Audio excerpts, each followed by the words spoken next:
Senator Cruz. Thank you, Mr. Chairman. Director Wray, welcome. As you know, I am deeply concerned about the conduct of both the Department of Justice and the FBI, particularly in the last 3 years during the Biden administration. I think the Department of Justice has been profoundly politicized under Attorney General Merrick Garland, and I think the FBI has as well. And unfortunately, I think you've been unwilling to stand up to senior career officials in the FBI who's allowed the FBI to be politicized. I'll tell you, I regularly speak with FBI agents across the country who are unhappy about the integrity of the institution being weakened because DOJ is being treated as a political weapon. I want to talk in particular about the investigation into multiple allegations of corruption concerning Hunter Biden and Joe Biden. Because the Department of Justice has, I think, from the outset, tried at every step to stop investigation into corruption from Joe Biden. As you're aware, a WhatsApp text message was sent to Henry Zhao, a senior Chinese communist, from Hunter Biden that reads as follows: I'm sitting here with my father, and we would like to understand why the commitment made has not been fulfilled. Tell the director that I would like to resolve this now before it gets out of hand. And now means tonight. And Z, if I get a call or text from anyone involved in this other than you, Zhang, or the chairman, I will make certain that between the man sitting next to me and every person he knows, and my ability to hold a grudge, that you will regret not following my direction. I am sitting here waiting for the call with my father. Now, Democrats and those in the media trying to defend the White House repeatedly say there is no direct evidence of Joe Biden's involvement in his son's corruption. Well, this is a text that is direct evidence that is stating that it is his father that is going to retaliate. Now, an IRS whistleblower, Gary Shapley, testified before the House of Representatives that the natural step he wanted to follow was to determine whether Joe Biden was in fact sitting next to his father when this threat was made to extort millions of dollars from a Chinese communist. And what the IRS whistleblower testified is that when he tried to find out whether Joe Biden was sitting next to Hunter, that the DOJ blocked getting the GPS data on Joe Biden's phone.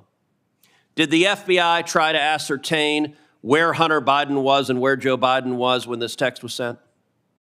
Well, I think the questions you're asking go to the ongoing investigation being led by Special Counsel Weiss, and so I'm not going to be able to discuss what is or isn't in scope. So look, there's been testimony under oath from the IRS whistleblower that you did not seek the GPS data. And you're right, David Weiss, the special prosecutor, is in charge of it. And it is David Weiss and his underlings who, according to the IRS whistleblowers, have alleged that they're the ones trying to stop the investigation. They allowed the statute of limitations to run on many of the most serious violations.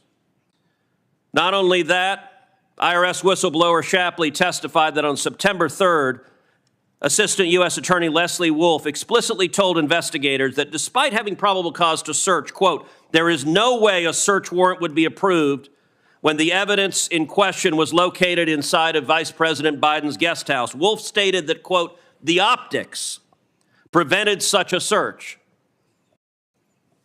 Is the FBI, do they make a routine practice of allowing partisan political optics to prevent investigating serious evidence of corruption?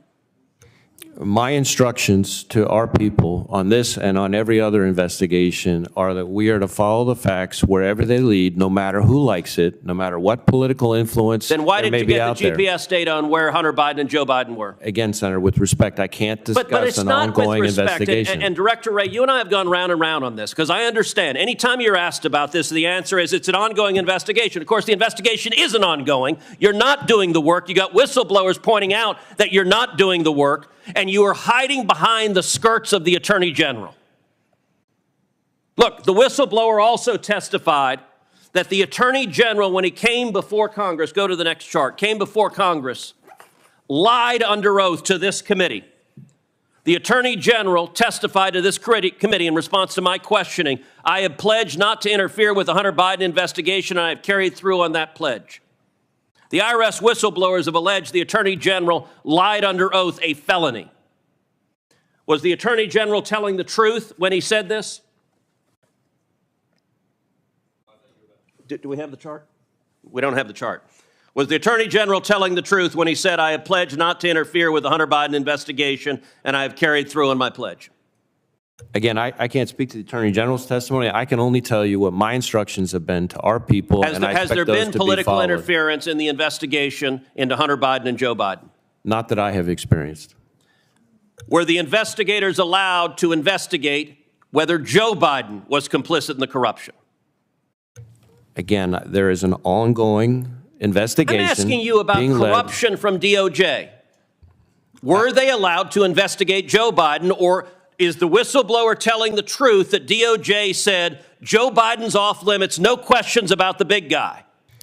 And as to what is in scope or not in scope of the ongoing investigation, I would refer you to Special Counsel Weiss. That is not me hiding behind anything, Senator. That is a longstanding policy that has been in place through multiple administrations, you have a responsibility, going back years and years and years. You have a responsibility to the FBI, not to allow it to be a partisan tool and a partisan weapon. The testimony, and by the way, the FBI has done nothing. And I have not, and I will not. Have you opened an investigation into whether the Attorney General lied under oath to Congress and whether the Attorney General obstructed justice? I'm not going to go down that road here. I know you're not. That's the point. Nobody thinks you've opened an investigation because you're not willing to. And the amazing thing is, Director Wray, I've known you 30 years. You're not a partisan Democrat. You're simply sitting blithely by while career partisans in your agency allow it to be weaponized. And you are damaging the FBI, and you are damaging the Department of Justice. Let me ask you also, the whistleblower testified that investigators wanted to execute a search warrant on a storage unit used by Hunter Biden, and instead they tipped off Hunter Biden's lawyer before the search warrant was carried out. Is it typical FBI practice to tip off the subject of a search warrant before the search warrant so they can remove any evidence that's incriminating?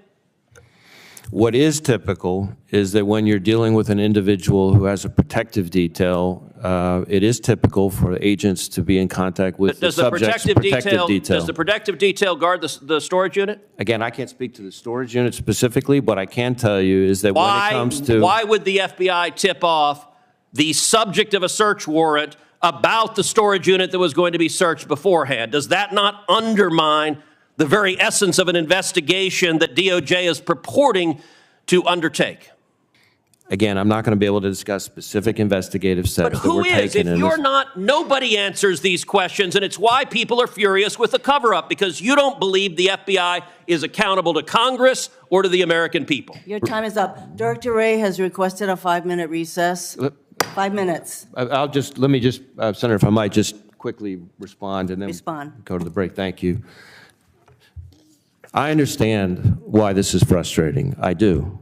But it is also the case that these policies that I am referring to about my inability to discuss ongoing investigations, and certainly internal deliberations related to ongoing investigations, are policies that have not only been in place for many, many years through multiple administrations of both parties, but in fact, these were policies that were actually strengthened under the last administration, and that my predecessor was faulted in a fairly scathing Inspector General report for not following. And so I keep that in my mind. You have an obligation to call it out. Engaged in this job. Thank you. You have an obligation to call out corruption.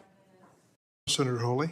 Thank you, Mr. Chairman. Director Wray, thank you for being here. I noticed with interest in your written testimony that you said, and I'm quoting you now, the FBI uses all tools available at its disposal to combat domestic terrorism, which now apparently includes the crime of being Catholic. Let's talk a little bit about the FBI's egregious targeting of Catholic Americans. You have repeatedly been asked about the memo generated by the Richmond field office, we now know in collaboration with multiple other field offices, about recruiting sources in Catholic churches. You have repeatedly said that no human sources were approached. This is you on July the 12th in the House. You were asked directly by Jim Jordan, do you think that priests ought to be approached to give information on parishioners. You said, no, sir, no, sir. You went on to say, we do not recruit, open, or operate human sources. We do not report on religious organizations. You went on to say, this product, meaning the Richmond memo, has not resulted in any investigative action. But now we know that, in fact, FBI agents did approach a priest and a choir director to ask them to inform on parishioners. So were you lied to when you gave this testimony, or were you lying to Congress? Neither. So your question conflates two different things. There's the intelligence product itself, which the Richmond field office created. It was written by, as our inspection found, by analysts in Richmond, reviewed by people in Richmond, and captioned Richmond field office product. Separately from that, there was an investigation of a specific individual who was amassing Molotov cocktails and posting about killing people, and it does not surprise me that there were people who knew that subject in that investigation, that is the guy building the Molotov cocktails and trying to kill people, that people talked to the witnesses who knew that person, and I think the product, the Richmond intelligence product, which cites that investigation, is actually pretty transparent about exactly what I just said. No, I don't think so at all. In fact, the only reason we know this is a whistleblower has come forward and told the House under oath that the FBI went and interviewed priests and choir directors in the Richmond area. The House goes on to say that the FBI has repeatedly refused to disclose this information. The only reason we know it is because a whistleblower came forward with it. Just like the only reason we know about this memo is because a whistleblower came forward with it. How many other parishes around the country have priests or choir directors been approached? By the way, are Catholic choirs now, are they breeding grounds for domestic terrorism? Is this your latest theory? How many other parishes have FBI agents approached priests and choir directors to ask about parishioners? Look, Senator, we do not and will not conduct investigations based on anybody's exercise of their constitutionally You protected have done religion. so, and your memo explicitly asks for it. Your memo labels traditional Catholics as racially and ethnically motivated violent extremists in need of investigation. You have a list of churches, a list in the memo. You've repeatedly said we don't target churches, we don't list churches. They're listed in the memo. So how many other parishes have you gone to talk to choir directors, for heaven's sake? As I've Know the answer to that question. No, I don't know the answer to that question, but I can tell you that we don't investigate people for their exercise of their constitutionally protected religious expression. That particular intelligence product is something that as soon as I saw it, I was aghast. I had it withdrawn. Really, you were aghast? I was. Oh, really? Yes, and what sir. have you done about it? Did you fire the people who wrote it? No, I had it withdrawn. Have you fired anybody involved in it? Senator, if you will give me a chance to answer That's a your yes question. or a no. It's not hard. Have you fired anyone involved in the writing of that outrageous memo, about which, frankly, you've repeatedly misled the public? Yes or no? The individuals involved in that Have you product fired were anyone? not, just a minute, were not found to have engaged in any intentional or bad faith conduct. And in fact, Senator, a number of the individuals involved in writing that product in the Richmond office were themselves Catholic. So the notion Oh, I see. that So they were therefore targeting their own faith so they is have a nonsense. get out of jail free card. I see. I They- see. So you're I did immune not and say they're that. immune. So we shouldn't ask questions about it. You haven't done a darn thing. You haven't fired anybody. In fact, what the House found is, what is it? You admonished them. They were admonished. And their respective supervisors were told to engage with the Human Resources Division to ensure that deficiencies are addressed. Oh, well, I feel much better. They've been sent to bed without food. Good heavens, Director. This is one of the most outrageous targetings. You have mobilized your division, the most powerful law enforcement division in the world, against traditionalist Catholics, whatever the heck that means. And you just told us you have not fired a single person. I mean, here, it gets worse. Your Richmond field office, they thought there was nothing wrong with this. The House interviewed the head of the Richmond field office. He testified. It's all here in the public report. I refer you to it, pages 12, 13, 14. He testified he saw no problem with this. He said he thought it was fine. In fact, we have internal memoranda of the members of the field office high-fiving one Peer reviewer, another member of the field office, wrote, I think this is a great product. I really enjoyed the read. Do you have a problem with systemic bigotry against Catholics in the FBI? No. What are you going to do about this? Are you going to fire these people or not?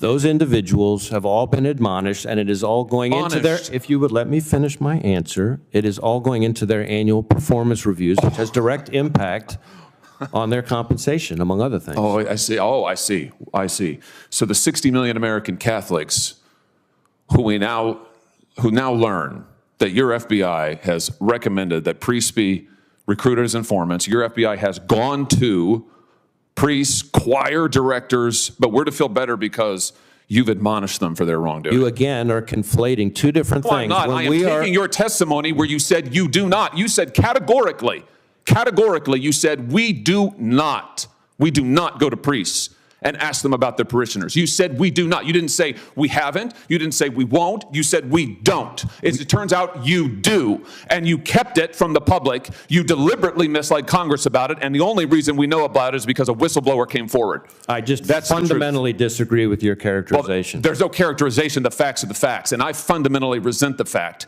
that you have violated, if not the spirit, if not the letter, certainly the spirit of the First Amendment, and used your law enforcement agency against Catholics in this nation. Let me ask you about one other thing. Last time you were here, you had to leave early to take a jet to your vacation in the Adirondacks. Now, let me just ask you this.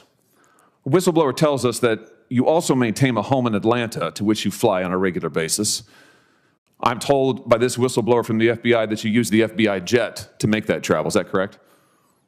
All of my travel, personal or work-related, is required to be done on FBI planes. That is longstanding policy. It goes back well over a decade. I'll take that as a yes. The whistleblower also says that you regularly require the jet, which is based in Manassas, to be flown to D.C. because, and I quote now, Wray doesn't like to sit in traffic.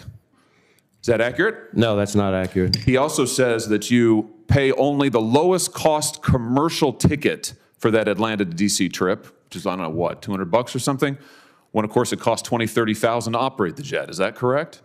The reimbursement that I provide is reimbursement that is set by OMB policy, and I follow that policy, which goes back over a decade, and I think has been chronicled in a GSA report from back in like 2013. You provide all the issues. records to this committee of your travel and relevant use I'll of the provide FBI whatever jet. information is appropriate, absolutely. Well, appropriate. I mean, everything that we asked for. We will follow up with you about providing information. Thank you, Mr. Chair. Mr. Director, it seems to me that some people should not have power. I don't care how smart they are. I don't care how experienced they are. They just don't have enough maturity or morality or ethics to exercise power. And I am talking, of course, about your predecessor. You have been a significant improvement. Unlike my experience with you, and what I've observed is that unlike your predecessor, you're not egomaniacal, and you're not egocentric, and you're not a self-aggrandizer. You don't run around like your predecessor going, look at me, look at me. You don't leak to the press like the Titanic. And I know that's a low bar, but I appreciate it. You talk a lot about 38,000 women and men in the FBI, the vast majority of whom do an extraordinary job, and I agree with that. Most of those women and men that you're talking about are in your field offices. I'm not saying there aren't some in the Washington office. But the problems we've had with the FBI over the past decade, you've alluded to them, have come primarily out of the Washington office. I listened carefully to your recitation of your efforts to clean that up. But I think most fair-minded Americans still wonder if there has been real accountability in all cases. And that's the spirit in which I'm going to ask you these questions. Who made the decision at the FBI to raid Mar-a-Lago for those documents?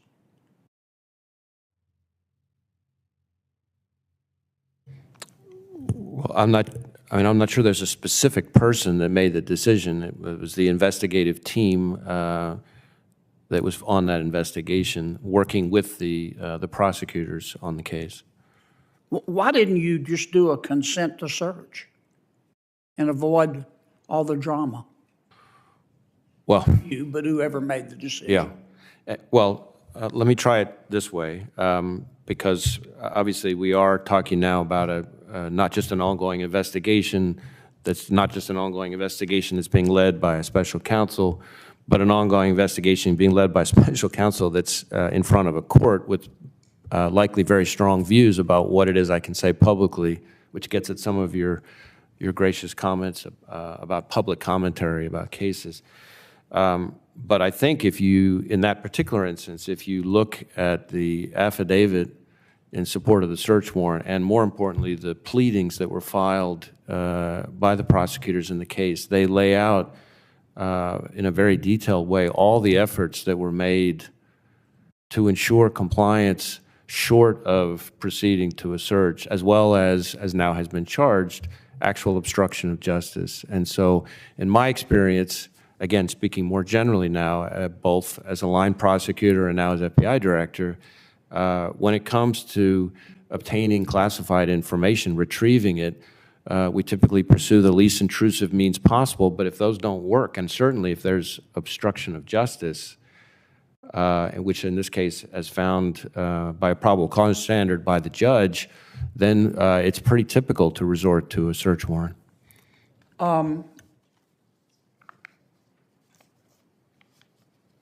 Of course, as you know as well as I do, that the FBI cannot censor American speech. It talks about abridging speech, that our First Amendment does. At one time, I think it was during your tenure, the FBI had 80 FBI agents working with social media, encouraging social media to take down accounts and remove, quote, disinformation and election interference. A district court found that the FBI and other agencies asked social media platforms to remove content and to change their moderation policies in a way that violated the First Amendment. And it went up to the Fifth Circuit. The Fifth Circuit limited the injunction, but here's what the Fifth Circuit said. The FBI, quote, likely coerced the platforms into moderating content and encouraged them to do so by effecting changes in their moderation policies, end quote, in violation of the First Amendment. The FBI agreed with the plaintiffs that, quote, I'm quoting the Fifth Circuit, federal agents ran afoul of the First Amendment by coercing and significantly encouraging social media platforms to censor disfavored speech, including by threats of adverse government action, like antitrust enforcement and legal reforms. That's serious. Is the Fifth Circuit wrong? Well, as you may know, first off, let me just say the opinions talk about a whole bunch of other executive agencies besides the FBI, and I'm not going to speak to what the other agencies did or didn't do. But well, you weren't the only one. It was the White House. It was Homeland Security. But your folks were there too, all 80 of them, 80 agents. Well, but combing social media every day, calling Twitter, calling Facebook, take that down. Get rid of that account. And it wasn't just on election interference. It was on COVID vaccines. It was on lockdowns. So a couple things, and I appreciate the opportunity to clarify this. So first, on things like COVID vaccines and stuff like that, the FBI had no role in telling anybody to take anything down. In fact, as you may know, the FBI was the only agency back at that time, and the only agency in the entire intelligence community to reach the conclusion to moderate confidence that the origins of the pandemic were most likely a lab leak in China. We were the only agency, so we most certainly were not encouraging anybody to communicate differently on that. Second, even on the topics we did communicate with social media companies about, from everything I've seen, we in fact did not instruct anybody to take that information down. As to the Fifth Circuit's opinion, as you may also know, we actually hotly contest a lot of the findings, and not just the legal conclusions, but the actual factual findings, and the department has sought Supreme Court review, asked them to vacate the injunction. The Supreme Court's not only vacated the injunction, but granted cert, so I probably should leave it at that. Let me stop you a second. I've gone way over. I want to ask you one last question. We had a controversy during the election about Mr. Hunter Biden's laptop. And at that time, you had 80 agents interfacing with social media, doing whatever they were doing. The FBI had the Hunter Biden laptop, got it on December 9th, 2019. The New York Post story, which a lot of the social media companies at the suggestion of government took down, the story came out on 10/14/2020. Why didn't the FBI just say, hey, the laptop's real? Why didn't you just tell everybody the laptop's real? We're not vouching for what's on it, but it's real. This isn't a fiction. Well, as you might imagine, the FBI cannot, especially in a time like that, be talking about an ongoing investigation. Second, I would tell you that at least my understanding is that both the FBI folks involved in the conversations and the Twitter folks involved in the conversations both say that the FBI did not direct Twitter to suppress. But others were in government. Well, I can't speak to others in government. That's part of the point that I was trying to make, because the Fifth Circuit's opinion. But you're the FBI. You're not part of the White House and part of Homeland Security. You're not supposed to be political. You see all this controversy going on. Why didn't the FBI say, time out, folks, we're not getting in the middle of this, but the laptop's real? Again, we have to be very careful about what we can say, especially in the middle of an election season, because that's precisely some of the problems that led to my predecessors' negative findings from the Inspector General. Did you hear a gavel? Thank you, Senator heard a Kennedy. gavel. Thank you, Senator Kennedy. Senator Blackburn. Thank you, Mr. Chairman, and thank you for being here. The last few weeks, I've been demanding some answers on Jeffrey Epstein's crimes and trying to get these flight records. I've offered amendments to a subpoena, trying to get that, and kind of been stonewalled on it, but I think having transparency around Jeffrey Epstein's conduct and this massive sex trafficking ring that he built is important. And of course, you've had the chairman, Senator Hirano, Senator Ossoff, all who have mentioned our concerns with what is happening with CSAM, what is happening with sex trafficking. But in light of this, in looking at some of the survivors from the Epstein issues, there are disturbing allegations that the FBI failed to investigate the sex trafficking allegations. And indeed, one survivor says that the FBI, even after she brought forward repeatedly content about his conduct, that the FBI refused to investigate her claims, even though she said the allegations were there on both the sex trafficking and the child sexual abuse material. And I want to know why, or what awareness you have of the FBI's failure to investigate these claims, And I want to get you on the record, since numerous survivors have said the FBI did not show up to help them. What specifically has the FBI done to investigate the claims that Epstein's and others participated in, produced, possessed, and distributed CSAM? Well, first, let me say I recall very well that you have a very specific and longstanding interest, not just in child sexual exploitation, but in human trafficking as a cousin of that. And we appreciate your focus on it and your support of the importance of that part of our mission. As to the Epstein case specifically, I will tell you it's been a while since I looked at that case. Obviously, we worked together with prosecutors to bring charges before he...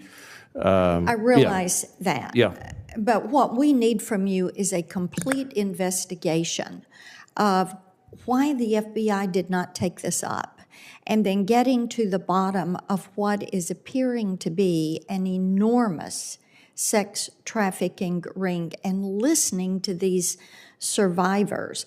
You know, and as I said, I've tried to get a subpoena on the flight logs, which I think is important to this. I think people need to know who was on those planes and how often they were on those planes. I think people who invest in companies would want to know if there are people from their C-suite.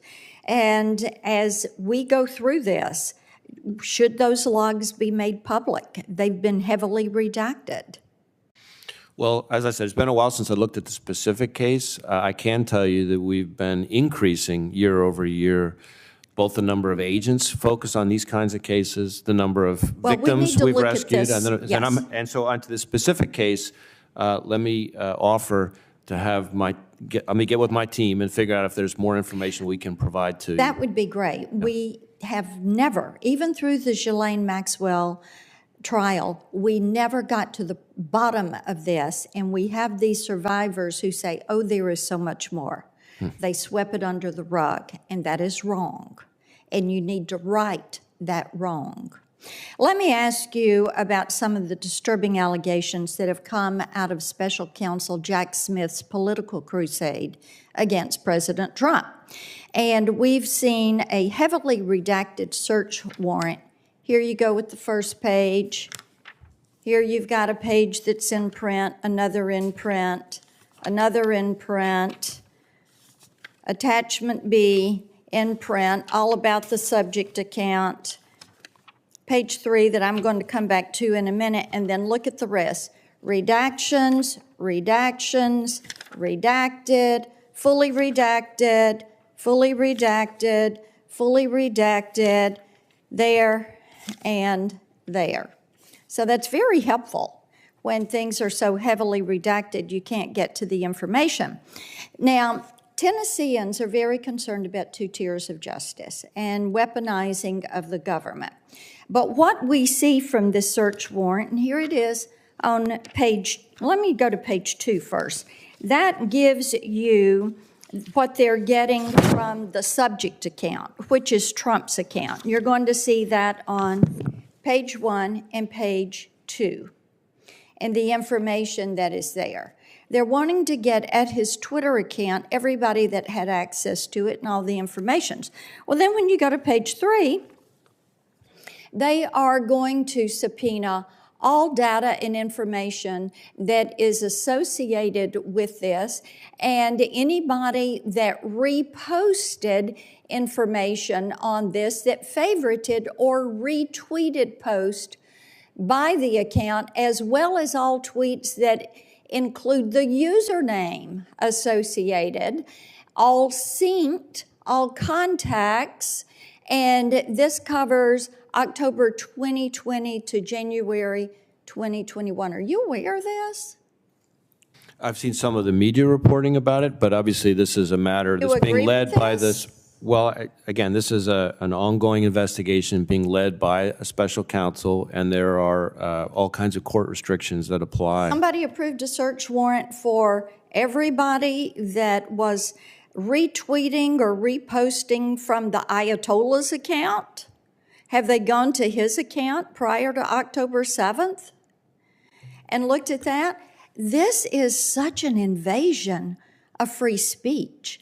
And as we talk with you about social media and what is going on with social media, we're concerned about this. You know, if I liked a tweet from President Trump, if anybody on this side of the dais retweeted a tweet from President Trump, according to this, Jack Smith could go pull everything affiliated with our Twitter account. If anything that came from that real Donald Trump showed up in our feed, do you think that this is an infringement of my free speech?